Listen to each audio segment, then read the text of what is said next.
The following show contains a fictional narrative that includes themes, events, and language that some may find distressing. Discretion is advised.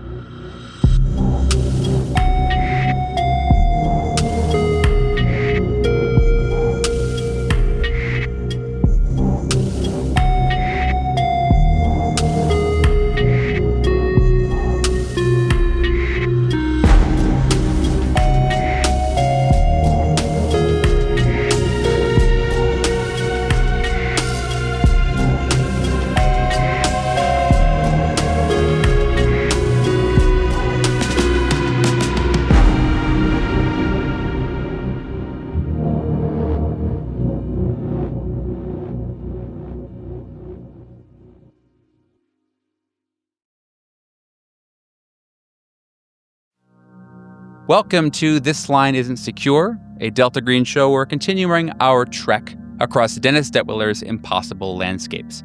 By this time, you've got the fourth episode here. That means we've got 3 others you could watch anytime, day or night. We prefer you watch them at night, so it's a little spookier. My name's Libby. I'm the handler. Hello, my name is Ty. I am playing Deputy U.S. Marshal Reed Hollis, also known under his Delta Green banner as Agent Millstone, and operating under FBI cover as Agent Charles. Don't get confused. It's going to be fine. Hi, I'm Charlie. I'm playing Adam Blackburn, Agent Meridian, also known as Agent Baudelaire. Hey y'all, this is Andy. I'm playing forensic psychologist for the FBI, Alexander Shoemaker, Delta Green codename Agent Merchant, operating under the cover of FBI Special Agent Edmund Chamberlain. Good evening, everyone. I'm Hawk. I'm playing math whiz and computer nut Heather Stoddard, aka Agent Miranda, under the cover of FBI Special Agent Hannah Cardholder.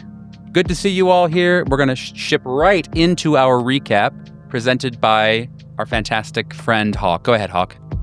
MCEL continued their investigation of the McAllister building, where Abigail Wright has recently gone missing. There, Agent Meridian had identified a listening device within her apartment, connected by a wire to a neighboring apartment, occupied by one Thomas Manuel.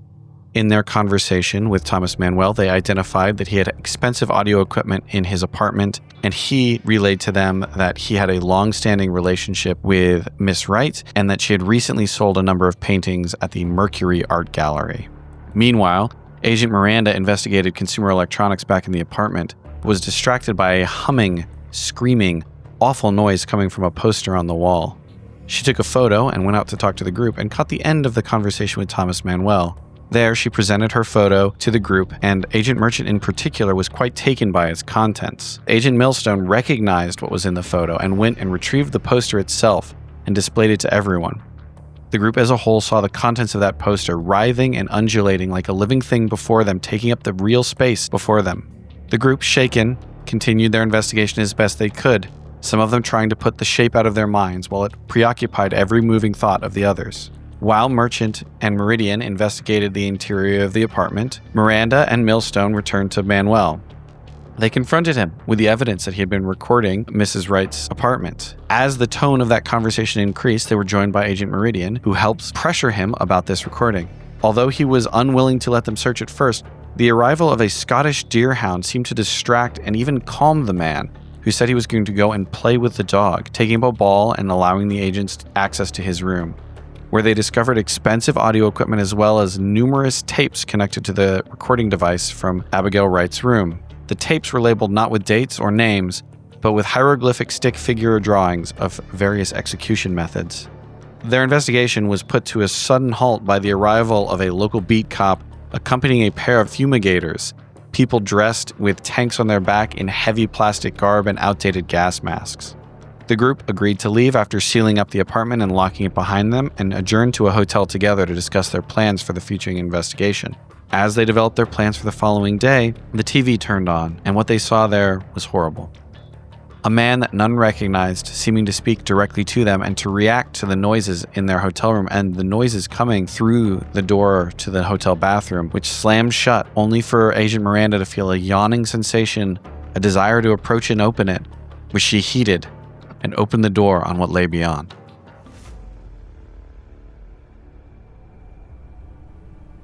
The doorknob is very cold. So cold, for a moment, you think that opening it must be the wrong choice. The cold is not where safety resides. The cold is where the things in the dark flourish. But then the overwhelming sense within you is that this is something you're meant to see. Something that may kill, maim, or injure you. You're still meant to see what's in this bathroom, in this hotel, at this time. So Heather opens the door.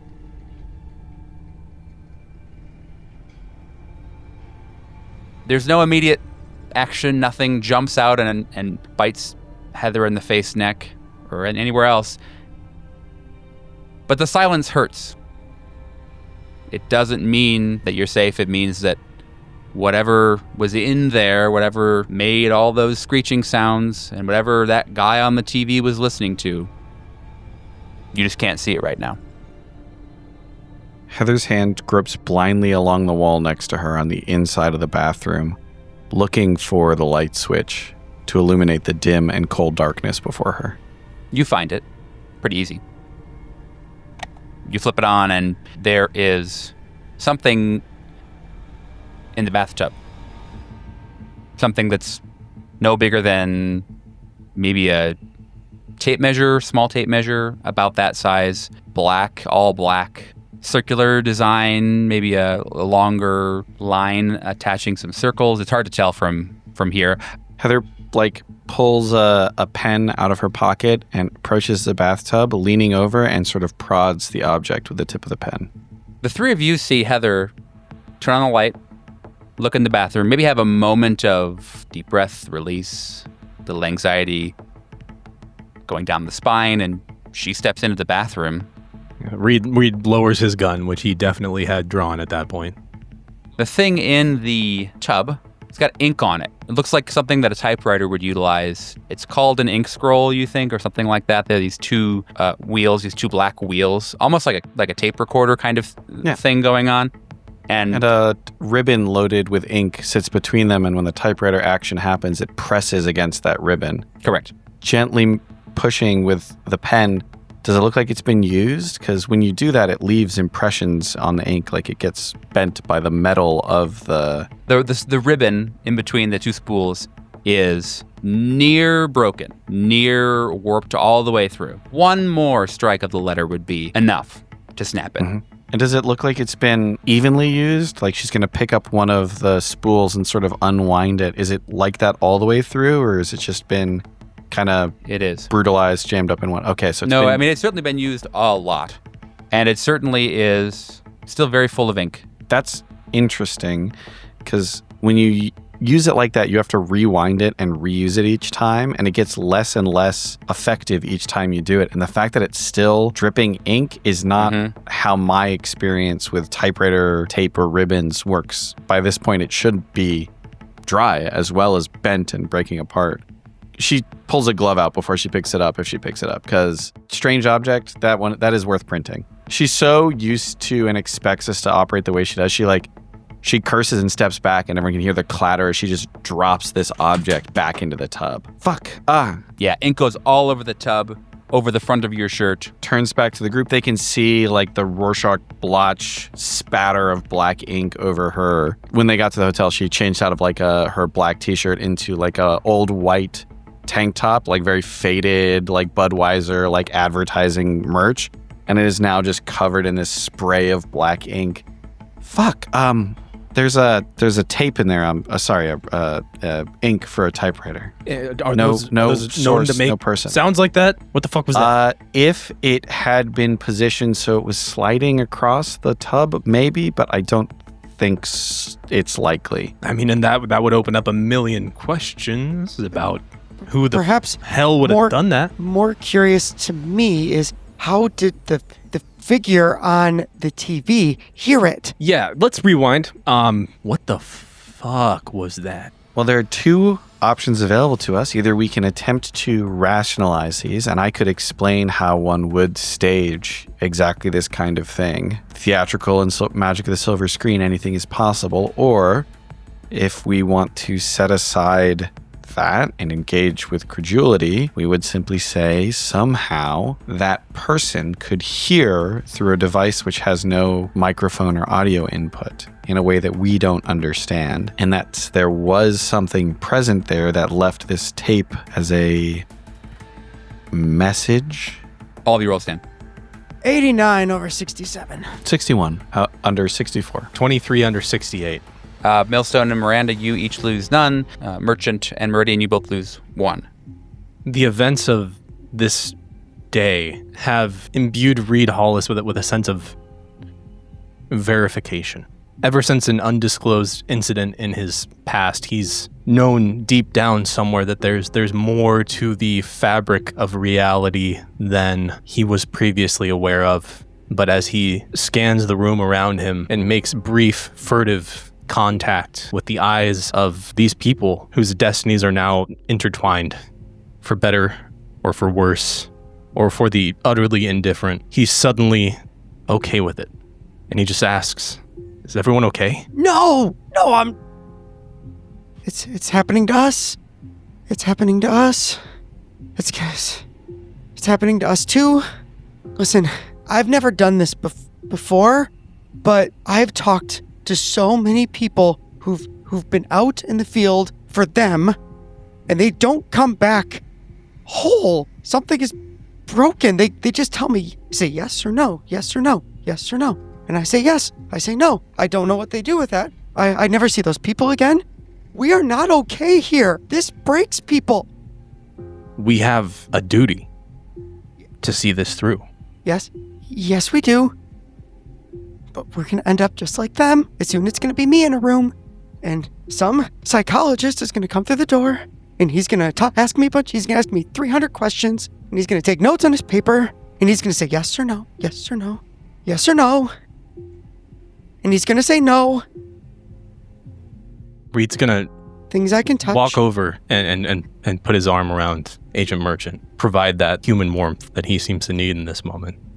It's just because it's not happening to you doesn't mean it's not going to happen to you. I've seen something. I don't know what I saw. But whatever it is I saw, that's why I'm here. And I know that this can end people. I know that. I've seen it end someone. Ending people is not the worst thing that can happen. It doesn't matter what the worst thing is. We have a duty. We are servants of the public, of the people of this nation. And it's better us than them. So while we gotta try and keep our skin safe, we gotta see this through. I'm going to see it through, but you haven't seen their eyes. You haven't had to be the one to make the decision. You haven't had to say yes or no. We're gonna be fine. Things I can touch. I can feel the bed. I can smell your aftershave. I can hear you breathing. I'm gonna be okay. It's gonna be okay. You're gonna be okay. It's gonna be... I mean, I don't know what it's gonna be. But let's just move forward. Yeah, we got this. Is everyone good? Physically, materially good? Yeah. Miranda? You all right? Sorry. Little inky? Yeah, no, physically I'm fine. I'm not really thinking about me, and I'm not thinking about the impossible parts, and maybe that's fucked up, or maybe that's normal. But it's like when you put this in front of somebody, that's a message, right? A object of, I don't know, creativity, the intersection of the creative mind and the mechanical spirit, worn through nearer to breaking, but still overflowing with creative potential. I am thinking about art instead of the practical fact that someone listened through a TV and something was just in that little room. That might be wrong, but no, I don't think that's wrong. I think that's why you're here. I guess. whatever is communicating with us is probably far more connected to the tapes in Thomas Manuel's room than it is to organized crime. That reminds him that in his back right pocket, he's got 2 tapes. And he pulls them out and sets them down on the settee. Is there a tape deck in here somewhere? I've got one in my bag. Here you go, Mill. Figure it out. Millstone is going to put in the one that was recording most recently. The one that had a half-drawn image on its case, and that presumably, if it was recording the activities of him and his compatriots. You put on headphones, I assume headphones, or is there like an external speaker, or how's that? I'm picturing little, like the ones that have the wraparound ear thing with the junky little like plastic ear covers and the thin foam. So you put in the tape, and the thing that plays is probably a song that Reed has heard. How old is Reed approximately? Reed's 33. Reed wasn't very old when this song came out, but he certainly is old enough that he heard it growing up. The song is Mellow Yellow by Donovan. It goes something like, I'm just mad about Saffron. Saffron's mad about me. And it keeps going that way, and then it says, they call me Mellow Yellow. And when it gets to that Mellow Yellow, the tape warbles very much, such that you get a shiver. It's very intentional, and it's in the way that it's warbling. Then the song keeps going, and whenever the chorus comes through, you get chills. The tape plays to the end as the song does, and cuts out as it should at the end of the tape. When he was in Thomas Manuel's room, things were hooked up in a way where it seemed as if the primary purpose of that tape deck was to record whatever was coming through that input, correct? Mm-hmm. So Reed's going to roll SAN. 85 over. You lose 1 SAN. Interestingly, after losing the SAN, the label on the tape makes perfect sense. You now know what the style of execution was on the tape. It's clearly a half-finished drawing of someone being stoned by a crowd. Reed pulls the headphones off. It's music. You know the track Mellow Music. Yellow? Yeah, Donovan. But it's music. It's not a recording of the apartment? No. I mean, maybe it was just playing in the room. I don't know. I don't know when he was last recording. I don't know. That's all it fucking is. Let's just almost angrily jacks the tape out of the player and grabs the other one. This one, the label is done. It's Crucifixion. Super cool. There's no song on this one. There is the sound of maybe somebody's opening a soda, or there's like a sprinkler going off. Maybe there's some kind of rain, very light rain, or a shower of some variety. Why don't you roll luck for me? 17. You recognize this sound. This is the sound of fumigation. A spritzer utilized to fumigate a building. It's marked with the sound of an oafish sounding man saying, The phone. Yeah, the phone. The phone. Mm-hmm. Yes. Mm-hmm. The phone. Yes. This is the tape that would have been recorded before. This was in the stack. This was from before we showed up. roll SAN. 61 under 67. Taking the headphones off, shakily, kind of bundles the whole player headphone wire unit into his hand and just kind of holds it out to whoever wants to listen to it. Merchant will take it. Yeah, Miranda like puts her hand out over the tape when Merchant has it in his hand, and she goes, "Listen, hold on, guys. Do we need like a protocol for this shit?" We should probably have one other person to verify that we're hearing the same thing. Okay. I mean, here, let's start here. Whatever it is, it's material to the investigation. You got to know what's on it. Understood. All right. Merchant's right. We should verify it. I'll take this one. It's my idea. If I'm saying we should verify it, I should put my money where my mouth is. Give it over. It sounds like someone running aimlessly through somewhere. Wooden floors. You hear the sound of boots slapping against the ground. The sound of somebody getting very, very... You hear heavy breathing, too. Someone getting very close to the microphone, wherever the microphone is. And very loudly, but whispering. So close that it's loud. There's a bug in the phone, a bug in the phone, a bug in the phone, a bug in the phone, there's a bug in the phone. Bug in the phone, there's a bug in the phone. And then it keeps going like that for a good minute and a half before you hear the sound of deep breathing, heavy breathing, and running away from the microphone. The remainder, which is about 30 or so seconds, is just dead air. Yeah, I pull the headphones off and go, okay, that was, I get it, the reaction. Roll sand. 77 over 64. You lose 4 sand. Mill, I don't know how you fucking stand that shit. Did you hear what I heard? Did you hear this? Did you hear something you already heard today? No, Earlier. Nothing I already heard. No, running, heavy breathing, someone chasing somebody, someone panicked saying bug in the phone several times, footsteps going away and the breathing getting louder until it was right on the pickup. Like, you know when you record something or someone's on the phone and they're breathing right on the pickup and it's like you're not hearing a sound, but you are super aware of their breath? It was just that. It was so fucking loud.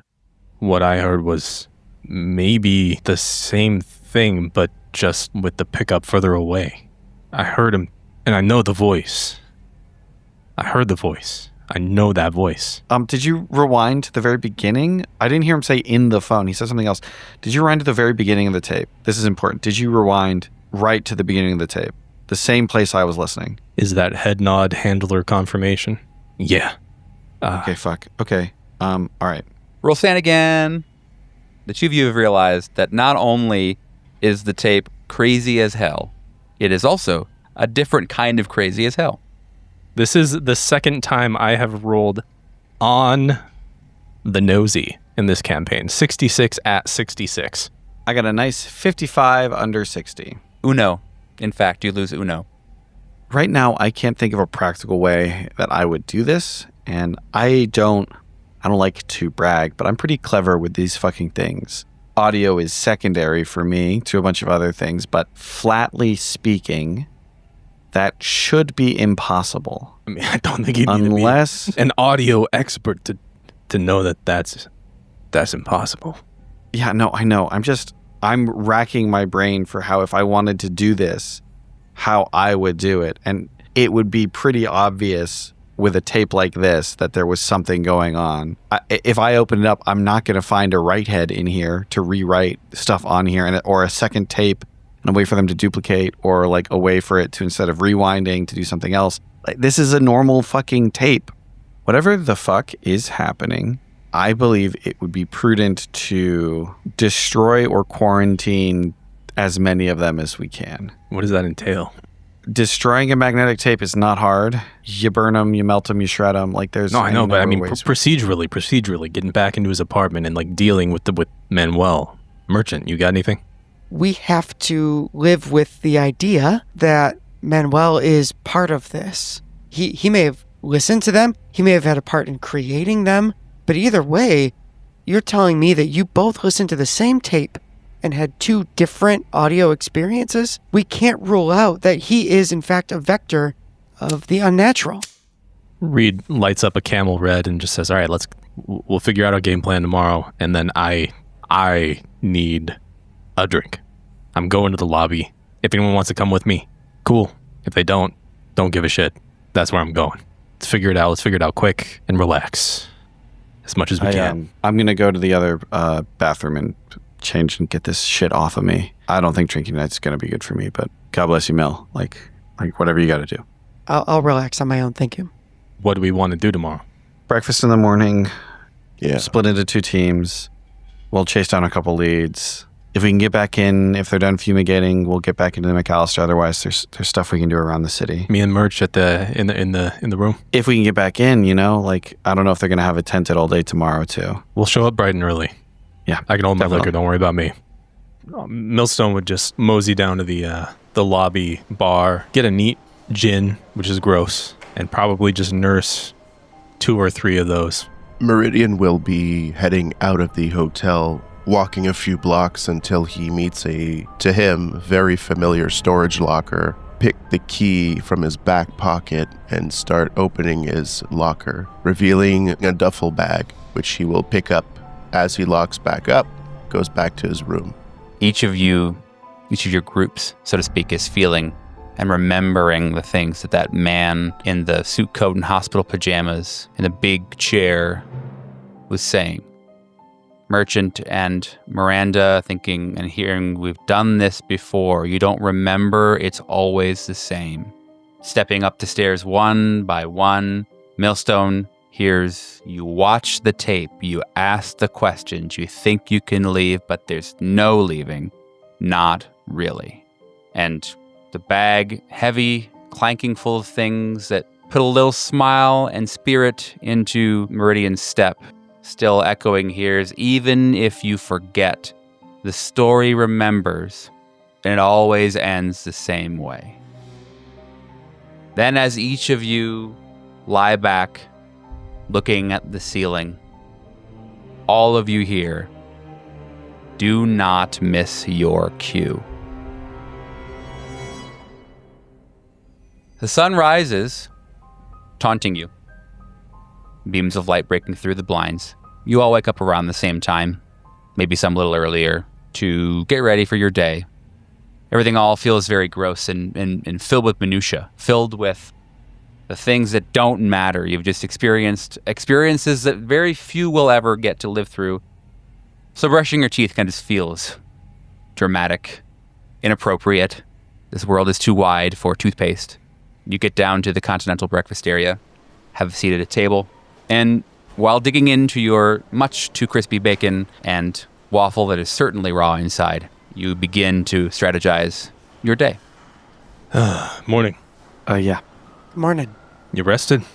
No. Yeah. Me neither. McAllister's close. Figure we go by as a group, give a check and see if they're done fumigating. Then I've got 4 or 5 things that I was mulling over worth following up on outside of the McAllister. You don't gotta come with us. I mean, I think me and Merchant got this. If you want to just head straight out, do your thing. It's not far. Like, we'll just check in. If we can get in there, that's fine. But otherwise, we'll divide up the stuff for around the city. You begin your travel to the McAllister. It's not far. You found a hotel that was close on purpose. When you get there, there's nothing that shows or says that fumigation is currently happening or to beware because it just happened. There's no reason to believe that the building is anything except a very cheap artist co-op that houses people that are just a bit too strange. I'll distribute PPE first. Hospital masks. Just absolutely chiefs the fuck out of the last bit of his cigarette, throws it away, and loops the final loop around his ear. Buff the Magic Dragon leads you in. You walk down the hall. Okay. While I'm here, I'm going to check the phones for bugs and taps. Meridian, Mary, do you want to come with me on my round of libraries and offices and dry filing cabinets today? Or you want to hang here and go over the wall of horrors? I'd rather stay away from any more nasty pictures. Well, I can't guarantee the library won't have something horrible in it, but it's more likely to be about labor disputes than it is whatever the fuck is happening here. I'll catch you guys in a couple of minutes. I'll go check the phone in the nook around the corner and then let you know if I find anything. There is certainly no bug in this phone. This phone probably either is operating at the lowest possible standard or is no longer operating. So yeah, there's no shot. That's like in a couple of ways a huge relief. She puts everything back together, hangs it up, and with like a swagger to her step, walks back to the apartment of horrors and then goes, all right, Mary, you ready to rock and roll? Yeah, sure. Let's hit the gallery first. I think that's going to be the easiest. The one group that likes to talk about art more than artists is fucking art sellers. So Miranda, you got my pager, but not if I call you, I'm going to call you back on the phone here. So this line is secure. I wouldn't say this line's secure, but it's not tapped as far as I can tell. It could be tapped on a switchboard, but at that point, we're fucked coming and going. I'll page you. Don't call me back. If I page you, let's meet back at the hotel. The two of you make your way out and headed to Mercury Gallery.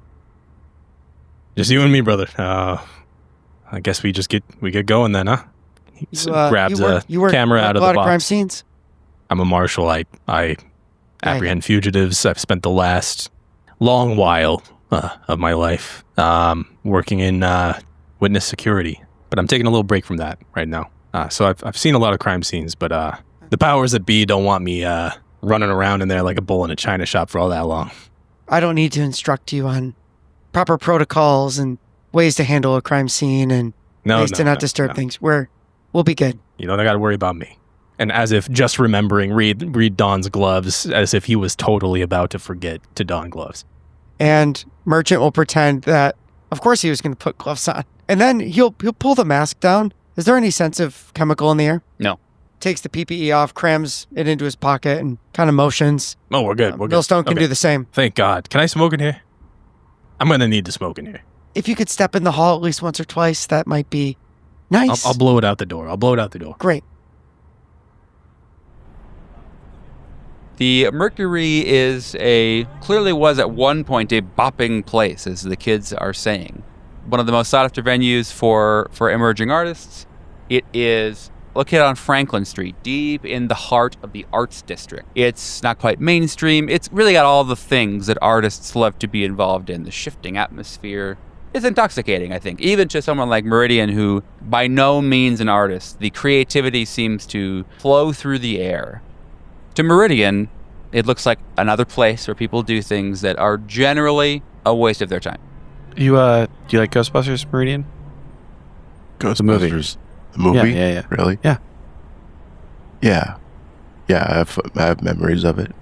Cool. The building's right around the corner if you want to. I mean, we're here, you know. I don't know. Really? Shit. Yeah, if you want to. I mean, it's not important. Have you talked to, like, gallery people before, or artists? You seem a little... I don't speak to many people. You're not a Fed, then? No. Okay, me neither. Not anymore. Sort of washed out, let's say, and leave it at that. You're probably not going to actually surprise them if you say some bad shit stuff. And in fact, they will probably find it appealing or entertaining. So if you see anything, just bring it up. They'll eat that shit up right away. They want people to pay attention to them and the things around them. So if you see anything that could be connected to what we're looking at, point it out. Make a conversation. Okay? Sure. I will go in pretending to be a buyer for someone, and you are my boyfriend I've dragged along. Easy enough. Works 1,000 times, gives a cover for your ignorance. Perfect. Goes right up to the Mercury and tries the door. If it opens, she enters and calls out, "Hello? Anyone in?" A thin but very serious and stern woman rounds a corner from odd-shaped walls, these pieces of art that kind of flow. It's meant to be a very nice experience. Her black pencil dress and rigid hairstyle is stark. She comes around the corner. "We're closed. Thanks." "Oh, sorry. I saw the door was open and we'd wanted to come through. My employer was hoping to buy some pieces from an up-and-coming artist they heard you were working with. They have a rather substantial budget and wanted me to come through and start that conversation before they can, of course, sign any contracts." "Oh.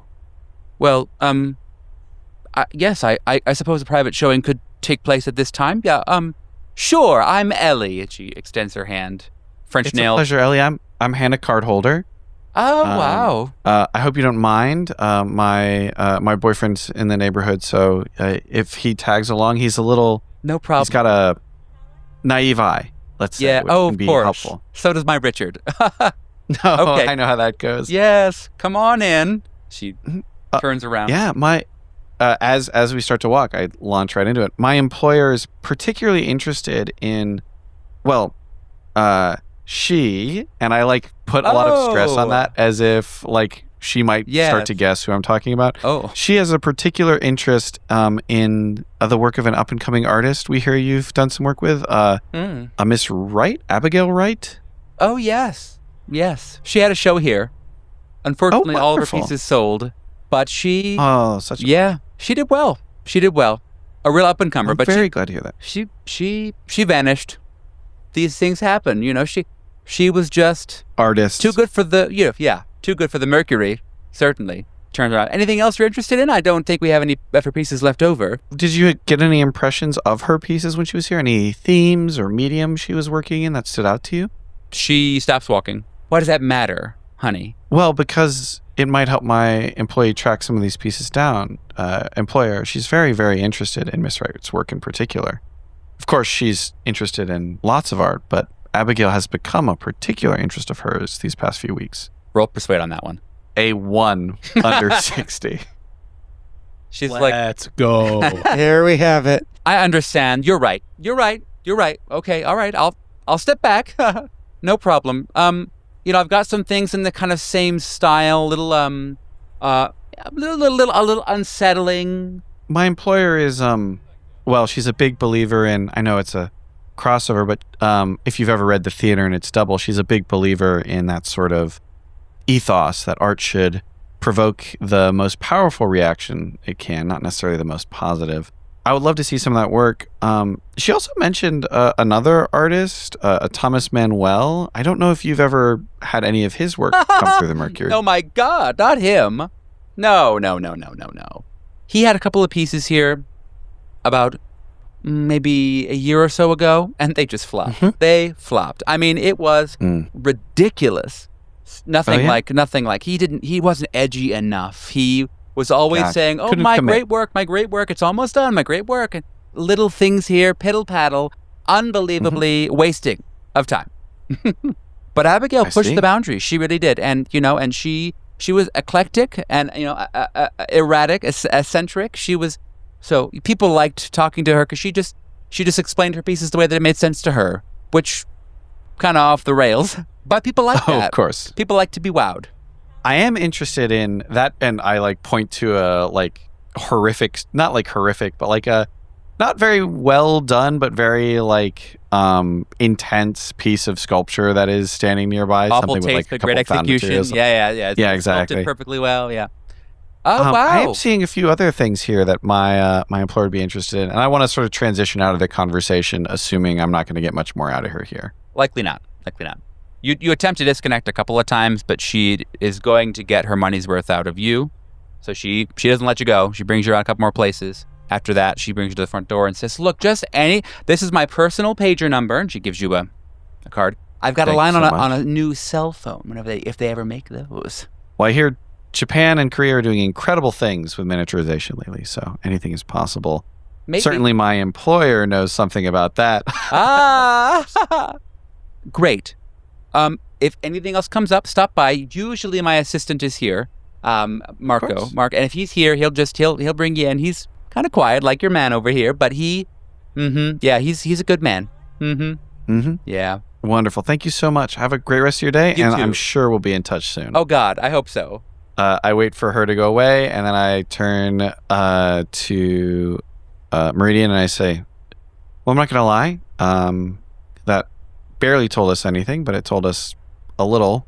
Let's go look at the Ghostbusters building and then head uptown for the City Hall." Sure. The two of you go to the Ghostbusters headquarters. Yeah. It is an experience. Why don't you each roll me? I don't know. Roll me. Sam? Yeah, roll me. You are in fact afraid of those ghosts. Go ahead and roll me some luck. Let's see if you have a moment of enjoyment. 35. 19, yeah. Great. The both of you somehow managed to find some joy in maybe others' joy. You kind of share in the empathic way that others are really enjoying themselves taking photos by the Ghostbusters car. There's a couple of impersonators that are doing a really good gig. There's a Don't Cross the Beams game that is really, really a hit. And you have a moment. You realize that this is a world that you enjoy living in. And if it were to go away, it would be pretty meaningful to you. You begin your trek back to the area around the McAllister to grab lunch and meet back up. Cutting to Merchant and Millstone, you are both searching this room. It's a daunting task, but as I mentioned, Merchant inspires some confidence even in Reed that this is a doable thing. We can make this happen. As long as you have a system, we stick to it, we can do it. Both of you make me a search roll. 71 over 70. Poo. Wow. 32 under 40. Yeah, Reed's just having difficulty. He, no matter how much he tries to follow instructions and compartmentalize the individual sections of the wall and take things a section at a time, he just can't seem to get himself out of the gestalt of the room. And it keeps pulling him back out. He keeps regressing to the larger picture instead of honing in. Well, I will use my 60 psychotherapy to help you not only feel better, but also to draw out if there's something about the big picture that is striking you. Something that maybe I'm too in the weeds and in the details. Maybe there's something you're supposed to see, or we're supposed to see. Maybe there is. I don't know. Maybe someone knows the answer to that question. Reed is the kind of person that when something goes wrong for him, he gets frustrated. You don't think there's going to be a whole lot here, at least now. However, you manage to push through layers of detritus. It's not even gross is the wrong word, because gross implies that there's just nothing redeemable about it. The amount of the layered items in this place, chess pieces, garbage can lids, it's just gotta have a reason. It has to. There's so much from different walks of life and areas that you can't help but feel a little bit bad ripping it off the wall.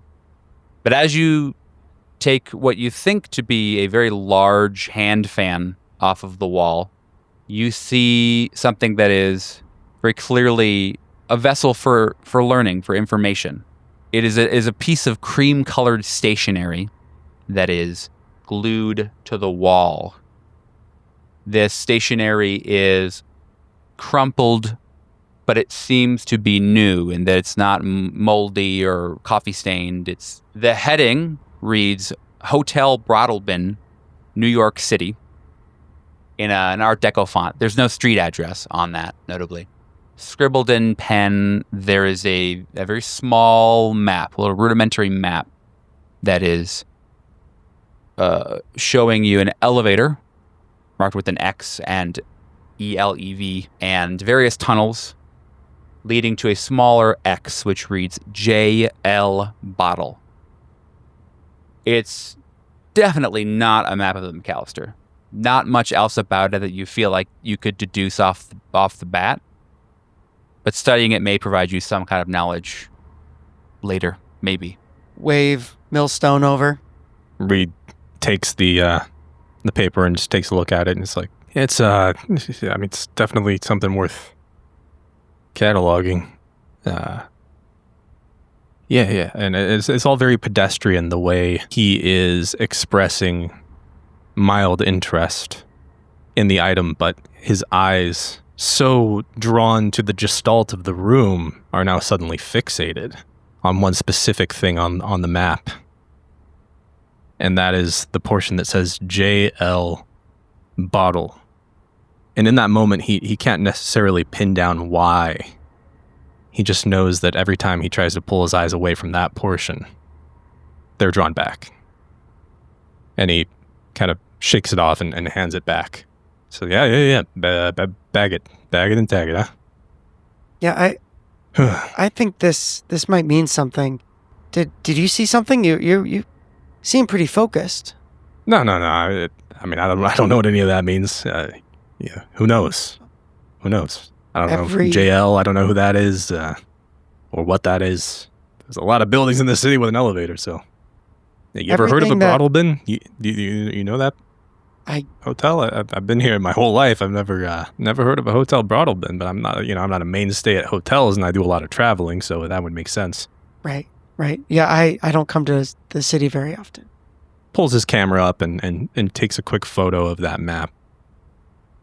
Puts the Polaroid in his back pocket to develop. At about that time, you get a page. You call and confirm and make your way over. The deli is a welcome change for all of you. The deli is a place you're forced to be around other people. And those other people haven't gone what you've done or gone through. They haven't done that. Something about their innocence is refreshing. Maybe even a little. It's maybe a little bit. You feel a little bit like you're taking them. They're taking them at advantage. You're here, kind of soaking in the peace, the peace and the innocence. Chaos. Yeah, and sandwiches. Yes, indeed. You all get your choice. There are options, and Everyone that is eating a sandwich seems to be sharing the same sentiment in that they are just so solid that it's nice. Merchant, beginning to really fade, leaning away from the group, looking really tired, and picks up the nearest newspaper. And he looks at it, looks down. Miranda, what's the date today? It's the 11th. Why?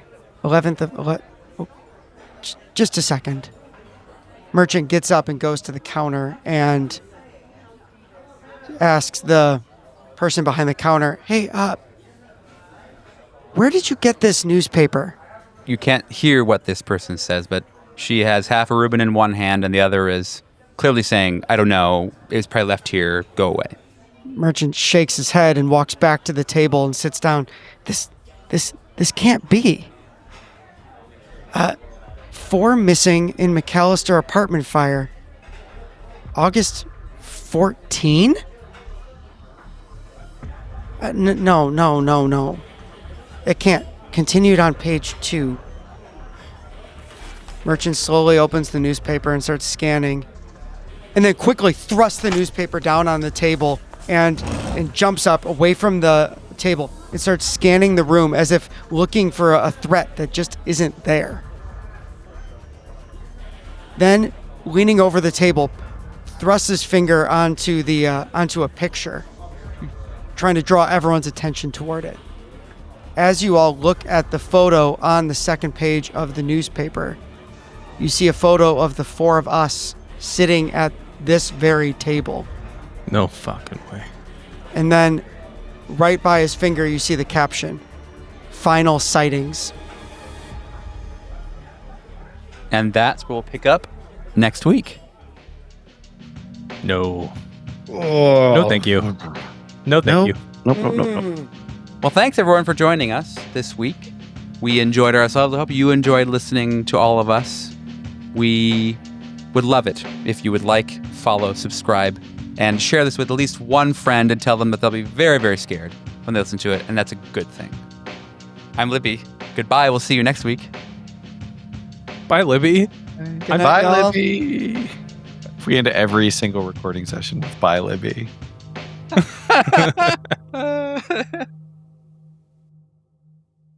Before we sign off, I want to take a moment to talk about something very close to my heart. This podcast is about exploring darkness and fear, but in real life, those feelings can be overwhelming. I want to remind you that if you're feeling lost, lonely, or struggling, you don't have to face it alone. There are people who care about you and want to help. If you're in the U.S., you can call or text 988, the Suicide and Crisis Lifeline, for free, confidential support 24/7. Wherever you are, there are resources and there is hope. You matter and your story matters. We'll see you all next week.